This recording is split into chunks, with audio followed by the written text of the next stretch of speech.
Hello, hello, hello. Hey, everybody. Welcome to the Big Sci-Fi Podcast in between season content. Believe it or not, we've recently wrapped up season 6 and are doing something entirely new this time. But before we get into that, please like, share, subscribe to our YouTube channel and the podcast on your favorite podcast platform. If that platform lets you leave reviews, oh, pretty please do that. It would mean the world to us, maybe even the galaxy. Or comment either on YouTube or Spotify. Spotify actually has this amazing feature that allows you to comment on podcasts right on their platform. Doing these things help us get discovered by other fans just like you, and fans like the people who we'll be chatting with in our in-between season content. Even today, ladies and gentlemen, all the way from Oklahoma, the one, the only, Jamey Wylie. How you doing, sir? Good to have you on the show. I'm doing great. Thank you for that amazing introduction. I don't think anybody's ever introduced me that way, but it's great to be on here, and I'm so thankful you guys asked me to be a part of it. I'm so sorry, but show tune just went through my head. Oklahoma with the Yes, all right. We've asked Steve not to sing on the show many times, but he keeps breaking the protocol. Thank you. You could run around with a pot like, Steve Martin, Oklahoma. That's what I think of. Oh, my goodness. All right. So, Jamey, one of our first questions we've been asking our in-between season guests really is wrapped around what are your top sci-fi fandoms, and do you remember how you kind of discovered them originally? We're really interested in this. So, sure, absolutely. My top 3 fandoms right now, and probably has always been Star Trek, The Twilight Zone, and Dune. And so, cool. I those 3 things have always been a part of my life. Star Trek first, because when I was a little kid, it was always on television. It was always running twice a day on syndication. I grew up in this little town in West Texas, and we had this one CBS station that showed Star Trek twice a day. So I could watch it after school, and I could watch it at 10 o'clock. And so I'd beg my mom, please let me stay up. I need to watch Star Trek. And so it was always on. Twilight Zone was the same way. It was always rerunning in syndication. I could catch it. And Dune is something like a little later on with the original David Lynch movie. I had bad taste in movies as a kid, and that movie caught my attention, and I loved it, and it led me to read the books and just be a lifelong lover of that series.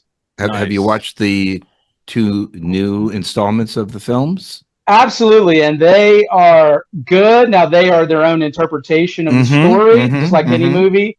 And I love them for what they are. I love them as an interpretation of the Dune story. Nice.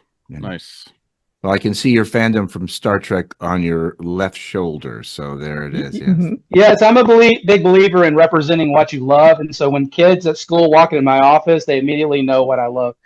Star Trek, science fiction. It's them at ease, too, because they know that I'm a nerd just like a lot of them. And I love things just like they do, too. Yeah. Do they recognize what it is?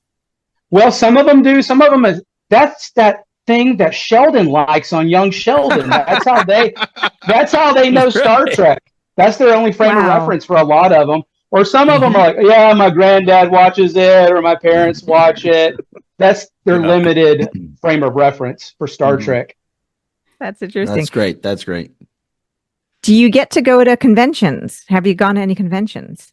Yes, I'm a big goer of conventions. I just got back from STLV, had a great time, loved it. I've been to STLV a couple of times. I've been to GalaxyCon, Planet Comic-Con. I go to the big comic book convention in Dallas, and so I just love the energy and the fun of conventions. Yeah, absolutely. Well, maybe next year or in the next couple years, the big Sci-Fi will be at Star Trek Las Vegas.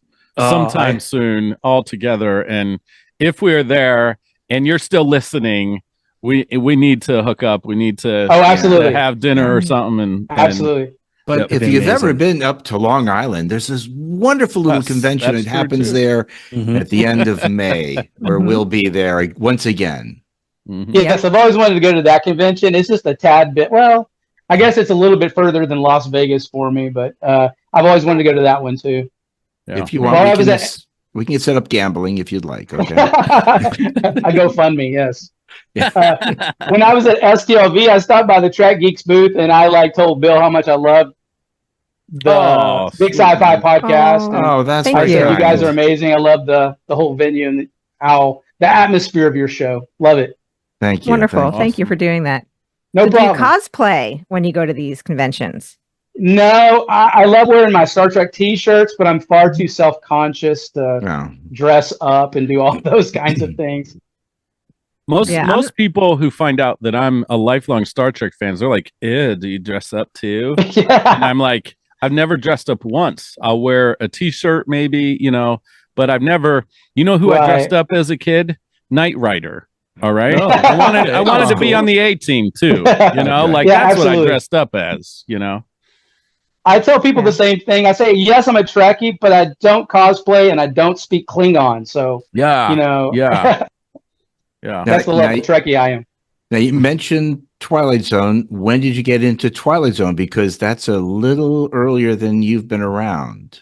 Oh, absolutely. Like I said, Twilight Zone was one of those shows that was always rerunning in the 80s.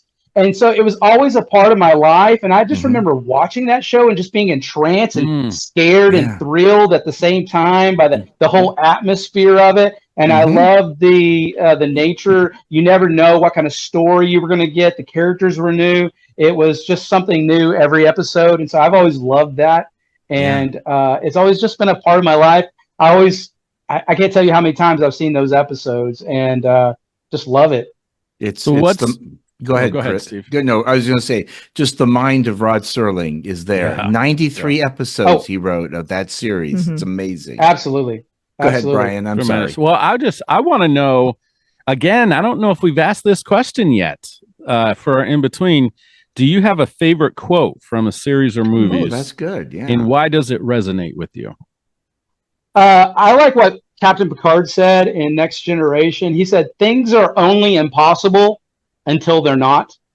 And I think that's a reflection of the positive view of Star Trek, that all things are possible if we work hard, we pursue it, and we go about things the right way. We can unlock so many doors. And I love that positive message that's just instilled in that quote. Yeah, absolutely. That's Absolutely. A great I appreciate that. Yeah, one of my favorites is how many fingers am I holding up? And not as deep as yours. No, one of my favorites is a Captain Picard quote too from Generations. Oh, actually, it's Commander Riker, Jonathan Frakes. I think it's towards the end of the movie. I think him and Picard are standing on the ship. It's all broken, and he said something about "Don't try to be a great man, just be a man." Yeah, I think that's from First Contact. When he's is it First Contact? Yes, it is. Yes, don't try to be a great man, just be a man. And let history. And who said that? Judgment. You did. He's pointing to that's right. Zefram Cochrane. Zefram Cochrane. Thank you. I feel ashamed that my movie reference was off a bit. It's okay. It's okay. Let's go. We know that you are kind of like First Contact, like me, just a little bit. Yeah, that's okay. I've used that a lot as our fans know I'm a pastor. Jamey happens to be a pastor too, and I've used that a lot in some counseling situations. That sometimes, hey, we just put too much pressure on ourselves. Yeah, just try to be good. Just like show up, and a lot of times in the end, it can work itself out. But you got to show up. You got to show up. Absolutely. Yep. I gotta admit, I low key like to put Star Trek quotes into my sermons sometimes to see who catches them. That's awesome. Yep. Do you get the mass rolling of eyes like I do? The mass. Oh, he's doing it again. Yeah, exactly. There he goes. They're committed when they keep coming back, even if. Oh, absolutely. They endure that. Chris, you want to ask him your favorite question that you like to pose about noshing? You want me to? I can do it. Go ahead. Go ahead. It's a great question. Because I'm a food guy. So do you have a particular favorite food that you like to enjoy when you're watching Star Trek or you're watching Twilight Zone or Dune? Well, a favorite food. I love Mexican food of all kinds, stripes, shapes, forms. That's my comfort food. I grew up in Texas, and so it was readily available, and we had really good Mexican food there. And I don't know. There's just something amazing about sitting and eating some enchiladas, watching TV. Exactly.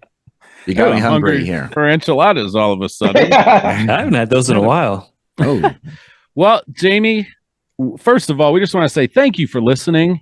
Thank you for looking up David Gerald interviews and finding our podcast off air. Jamey shared a story with us, and I said, you're a Star Trek fan when you're looking up David Gerald interviews. You're a diehard. You're all in at that point, and so. Absolutely. Brother, we appreciate you listening. Jamey is one of those people that likes a lot of our stuff, and we see him coming up on stuff as we're posting to social media. So be more like Jamey. Thank you. Like and share and all that stuff, and listen to the podcast. Share this YouTube video with all your friends, and hey, don't forget to listen to season 7 of the Big Sci-Fi Podcast coming up very soon. Take care, everybody.